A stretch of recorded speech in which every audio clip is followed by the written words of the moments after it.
Hi friends, இப்போ நம்ம சிந்து பைரவி பார்க்க போகிற. சிந்து பைரவியில் வந்துட்டு போட்டி ஆரம்பம்னு சொல்லிட்டு 4 பேரை நிற்க வச்சு செஃப்னு ஒருத்தரை கூப்பிட்டு வச்சு கடைசியில் என்னென்னமா செய்ய போகிறீங்க, யார் யாருன்னு சொல்லிட்டு இன்ட்ரடியூஸ் பண்ணி வைக்கிறாங்க.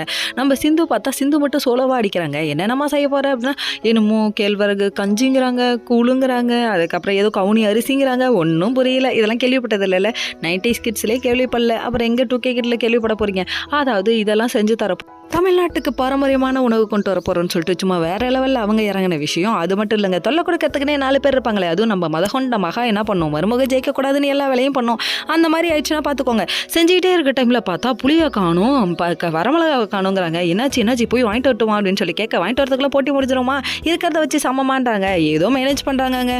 போகிற போக்கில் எல்லாத்தையும் சமைச்சிருவா போலன்னு சொல்லிட்டு மதகொண்ட மகா ஒரு பக்கம் நினைக்க, அதுக்கப்புறம் அக்கா ஏதோ செஞ்சுட்டு இருக்கான்னு சொல்லிட்டு பைரவி ஒரு பக்கம் நினைக்க, சிந்து தான் ஜெயிப்பான்னு சொல்லிட்டு ஆறுமுகம் ஒரு பக்கோட்டு சப்போர்ட் கொடிய பிடிக்க, ஆக மொத்தத்தில் ஆளுக்கு ஒவ்வொரு நினப்புன்ற மாதிரி ஆயிடுச்சுன்னா பார்த்துக்கோங்க. இன்னொரு பக்கம் திணறாங்க. அப்போ சிவா அங்கேருந்து வந்து என்னாச்சுன்னு சொல்லி கேட்டுட்டு இருக்காரு. அப்புறம் ஆப்படிச்சாங்க பாருங்க, அதாவது ஸ்டவ்லையும் ஆப்படிச்சு விட்டாங்க.